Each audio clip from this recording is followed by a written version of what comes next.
Joe's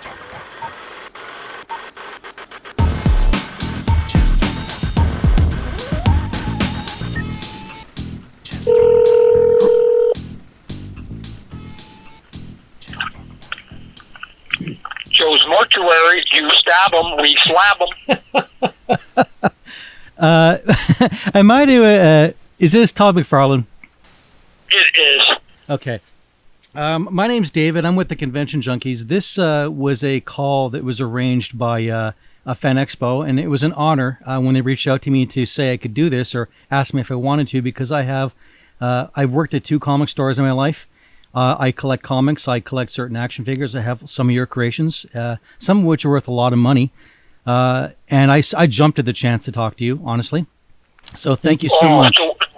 So we get to geek out together, is what you're saying? A little bit. I mean, I have a small window, and I don't want to give myself too much rope because I'm nervous enough as is, and I just want to make it go as smooth as possible. I want to make sure I get the word out about your projects. Sure. Now, there are some talking points. I want to get it away right away. First of all, this was in the email they sent to me, and so it's a very important part of the messaging here, is that you're on the verge of breaking the record for the longest running, and they say American creator-owned, but we know better, Canadian creator-owned comic with Spawn 301. That's going to be coming up September the 25th, I believe. No, it's bigger than that. It's the world's record. Oh. It's not Canadian, it's not American, it's the world's record. There's no other comic book that exists that the creator started it and 300 issues later still doing it. So the previous record was held by Dave Sim, fellow Canadian, who did a book called Cerebus, and he decided he was going to quit at issue 300, and now I'm going to go past it. And so the question of the day, besides I'm quite proud of what Dave Sim did on his book and what I'm doing, is what's happening to all the other citizens of all the other countries that it always has to be Canadians that have to hold the record. I don't get it. So this is a good year to be Canadian, I'm telling you. It is rarefied air that you're in this day and age, because to have that level of success when you're bombarded with changes in the market and multi-channel universe, and it's amazing because I've read this about you, and I've seen this about you. You're a keen entrepreneur. You're a fantastic salesperson, and that's a really big part of your success, if not one of the main parts. I'm curious, how are you adapting to these disruptive changes? They call them disruptions now in business models, because you're in toys, you're in movies, you're producing your comics. How are you dealing with this crazy change in the world markets and technology? I know it's a heavy question. Very easily, and so here's number one. I remain a smallish company, so when you're small, you can move and you're way more nimble. Number two, I'm not public, so I'm not under any pressures to have to keep either maximizing profits and or stick to a business model just because it worked the last 6 weeks, right? I can look at the world, I can say, hey, if we don't make this move, we're going to become a dinosaur because this is what the world wants, right? I mean, so there's only one constant in the history of humankind, and it's change. So instead of lamenting about it, instead of worrying about it, I try to get ready for it and assume it's coming every single day. And when I go and talk to retailers, let's say with my toy company, when I walk in, the first thing I tell them that the blessing and the curse is the size of my company, which basically means, of course, I'm not worth $1 billion like Hasbro and Mattel.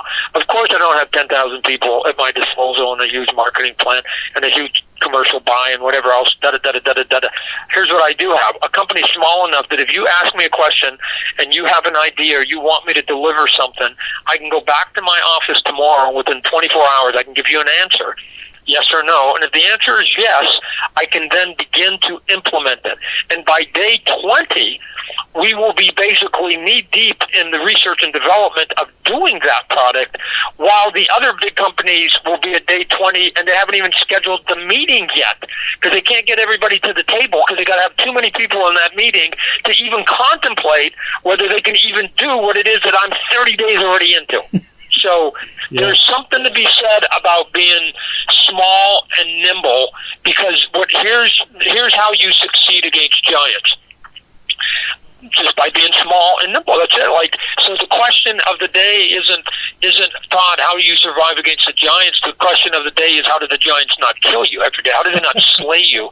How do they not take market shares away from you? Why is it that Todd McFarlane, his small little punk company, is got even 10 inches of space at Walmart with any of his products when you've got billion-dollar Fortune 500 companies that have to have quarterly reports and have to maximize? That's the bigger question. The question isn't how am I taking them down? How am I denting them? The question is, how do they not dent me?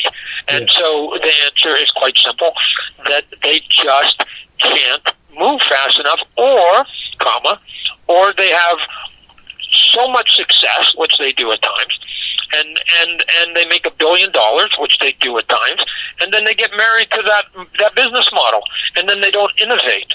And then all of a sudden they get a little bit lazy in their innovation, and then the history will tell you that the new innovation always comes from the outside. It rarely comes from the inside. So then all of a sudden, I get it, IBM, you're the big guy in the box. Don't look at that little guy named Steve Jobs. He's just a nobody. Forget it. Turn away. They're always going to tell you that you can't do efficiency. You can't do a new idea. The people that are in the power positions are never going to get out of your way and make it easy for you. They're going to always figure a way for it to be harder for you, talk you out of it, tell you that you're crazy, call you names and saying, "Oh, come on, what are you? You're a rebel rouser, right? You shouldn't be trusted." Anything they can do to make sure they hold their position. And then you need every now and then somebody that has the idea and the tenacity to just go, "Screw you, I'm going to do it anyways." And sometimes if you get enough of us to do that, a few of us basically, just like salmon going upstream, we actually get back to where we laid, and then we can lay our eggs and we can actually have some success. That's it. That's all. That's it. It's just a fight. It's just a fight every day. And if you think anybody's going to do you any favors, I'm telling you right now, nobody wakes up and says this sentence at the beginning of their day. Well, I wonder what I can do to make Todd McFarlane's day better. No one starts their day that way. Only one person, me. So shoot, I've got to advocate for me every day. So. Well, I wanted to touch on that because you're talking about like how you've been nimble and agile and basically taking the bull by its horns by yourself. That is a lot of your success early on, because I mean, I guess this popped into my head the other day because I was watching The Walking Dead, and then it occurred to me, wait a minute, you co-founded Image Comics. Image Comics is where that comic took off. It's why we have a TV show. It's why The Walking Dead is such a big thing. And I don't think it would be, if it might exist, but it might not have even happened if it wasn't for you starting or helping to start Image Comics. And it's not just your creations, it's that you allow for your ventures other people to create.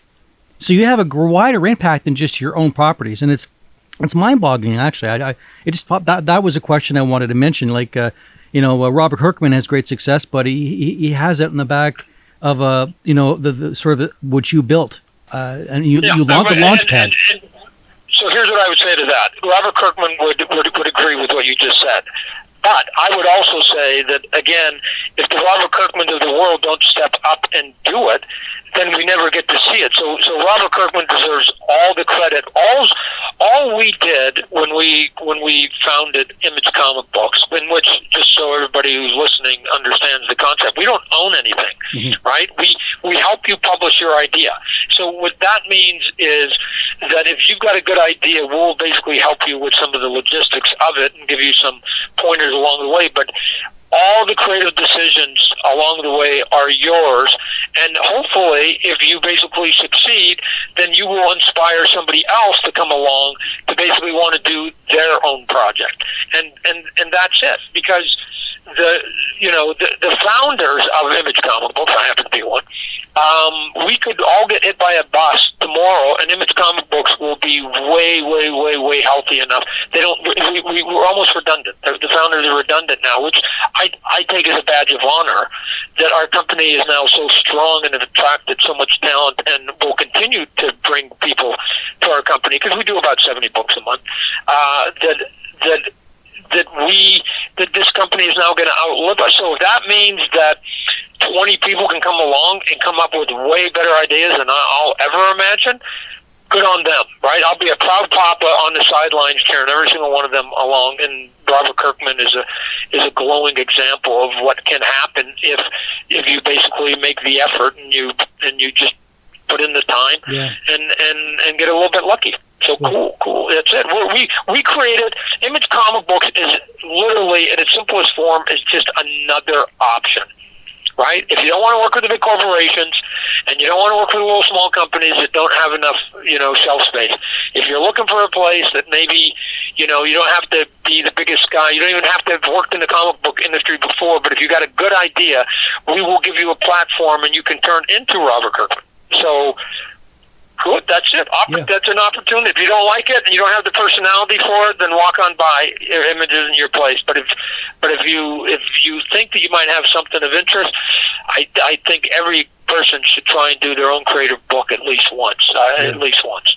You created I guess you could say you created an ecosystem for people to be successful in that industry, and you did the same thing in toys. You actually, as an upstart, you sort of came in and did your thing. And now you actually lead the industry in terms of quality and precision and creativity, and they follow you. I actually read this. I mean, I was doing research about you. I read that you're going to be doing DC's line of toys for a couple of years, and that's pretty awesome. That they come to you now. I mean, people look at your toys and go, "Wow, I'm blown away by this. Let's get him to work on our sort of lagging." Slightly uninspiring toys. Let's see what Todd McFarlane can do, how he can revolutionize or rejuvenate our product line with his creativity. And I can't wait, honestly. I'm excited. I'm trembling to see what you're going to do in that line. Hopefully it'll meet my expectations. I don't know. Yeah. Again, every license we start in 2020, every license you have to walk before you run, right? So it's gonna, I need to get DC, which is owned by Warner Brothers, so not a small company by any stretch. I need to show them, through my works and our efforts that they can trust us, so that as we get further and further into our relationship, they'll give me, I'm hoping, more and more freedom to do cooler and cooler things, right? Which is really the goal, right? You do cool stuff, people will buy it. And so, we'll see. I mean, I'm not at the point where I can walk into a $1 billion corporation on any level and say, "Hey, I'm Todd. Look at me, and oh, by the way, give me your properties and let me do whatever I want." I wouldn't do it, so I don't expect them to do it for me either. So, so we'll go. We're doing a bunch of cool, fun stuff, but I know we're also just getting warmed up, right? Like, you just wait till year 2 or 3, and I've hopefully gotten their trust, and we're doing, some sort of cool McFarlane stuff in the truest sense. But in the meantime, we'll do the best we can, and hope that people will sort of keep supporting it. But what the goal is overall when I start any of the companies, and I do it, is just how do you just put out what I consider, and again, it's just my eye, but a more quality product. And if you do it, people will buy it. And this is the thing that people don't understand, and especially big companies, when we first started, they're going, people aren't going to give you an extra $1 for that toy. And it's like, of course they will. Of course they will. Here's how you do it. You give them an extra $1 worth of value. As a matter of fact, I say even better. Don't give them $1 of value and charge them $1 more. Give them $2 of value and only charge them an extra $1. Right? Yeah. So of course people will buy it. You're thinking that they won't buy your junky toy at my price. Well, you're right. They won't buy your toy at your quality at that price. I get that. But if you give them quality, people will pay for it, right? Same reason why people buy sometimes a Cadillac or a Mercedes-Benz. They'll spend more than they will on a Ford, right? They all still just turn wheels and get you from point A to point B. It's just that some people will say that one's worth a little bit more, or I think I'm getting value out of that one over there compared to that one. So of course you can sell a $5, $10, $20, $30, $50, any price on any product. You can sell it if the value matches it to the consumer. Okay. Well, I don't want to talk too long. I realize you have a whole slate of these calls to make, and I don't want to take up too much more time. I do want to make sure I get this in, though. Blumhouse Productions, as millions of people are aware already, so this is my 2 cents. They've announced that you'll direct a reboot of your 1997 Spawn film, and I understand you may be limited in what you can say about it at this point. But is there anything you can tell us about what you hope to achieve, or what's your MO here? Yeah, the true MO is, part of itself is I wanted to direct it, right? And so in directing, I knew that they wouldn't give me a chance as a first-time director to do a big budget extravaganza, and I understand that completely. I wouldn't give $80 million budget to me either. So I knew that I would have to come up with something with a lot more modest in terms of the financial ask. And so that puts me in the realm then of, sort of creepy movies and scary movies and things like that. And that's where my head's at with all of it, right? So for me, I just want to do some mature R-rated, creepy movie just to sort of say out loud. Besides, I like those movies when I was growing up and going to theaters and still do. That we don't have to keep comic books, movies per se, and even superhero movies per se in a PG-13 box. That's all I'm trying to sort of say out loud. And I'm hoping that once people, if we can get into production and people, then see the first trailer, then they'll go, I get it. So that's not going to be a superhero movie, and then it's up to the consumer to decide whether that subject matter will be of interest to them. But I can't sit there and try and take a $20 million budget and try and compete with $200 million budgeted movies out there. I'd be a fool. That's a fool's game. So I need to go to a more reasonable budget and a model that works. And as you know, you can make a movie like Get Out for $4 million, and it can net gross $300 million worldwide.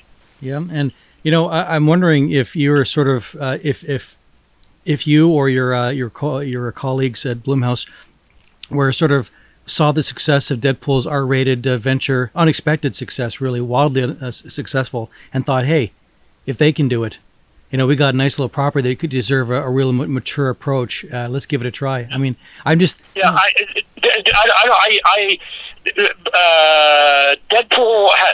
had nothing to do with what I wanted to do, because Deadpool to me is still a PG-13 movie with a bunch of F-bombs in it. It's still the formula is still the same, right? Okay. I'm saying a serious, dark movie that is way more drama, way more supernatural, that there's no funny lines in it. I take everything as if it was real. It's just a boogeyman story. It's a boogeyman story, and there's no levity to it. It's not a fun ride any more than when you go see a movie about people getting caught in a haunted house.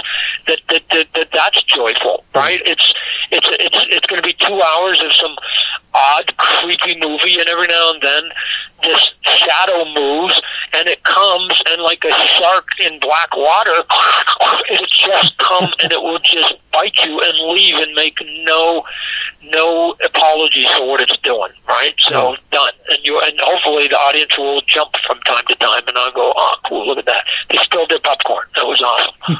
Well, listen, the last thing I'll leave you with here is Fan Expo. They asked that we mention that you have 2 panels at Fan Expo.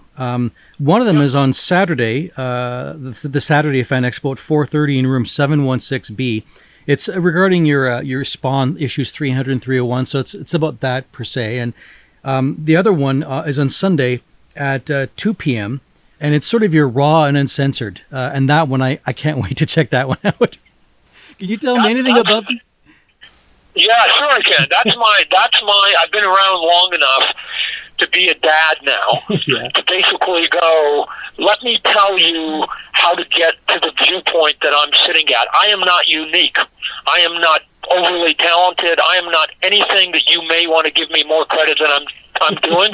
So let me tell you, people in this audience, how it's possible for one of you, two of you, five of you to someday be standing up on a stage, not this stage, but a stage, talking about some other thing that you did, that you came up with the idea, that you drove, and that you basically stood by your guns and you went up against the system, the status quo, and you basically said no, and you went up. That's it. That, like, I'm hoping to be a little bit of an inspiration to go, what, if that dumbass can do it, then I can do it, right? That's what it should be, because I'm not the smartest guy, nor am I the most talented guy, and I was able to do it. So surely you good people can do it too, right? So that's it. Everybody should do it. That would be a very long title, so they probably just went with raw and uncensored. That's it. That was probably the easier one. Yep. Well, listen, it's really been an honor. And I know you have a bunch of other nervous people standing by their phones, calling in, trying to get a hold of you. So I appreciate the time you took with me today, and I'm really looking forward to seeing your panels and seeing the movie when it comes out, and seeing issues 301 when it comes out. And I wish you all the success in the world. Thank you so much, Todd McFarlane, for spending 20 minutes with you today. All right. Appreciate you giving me the time. Thank you, sir.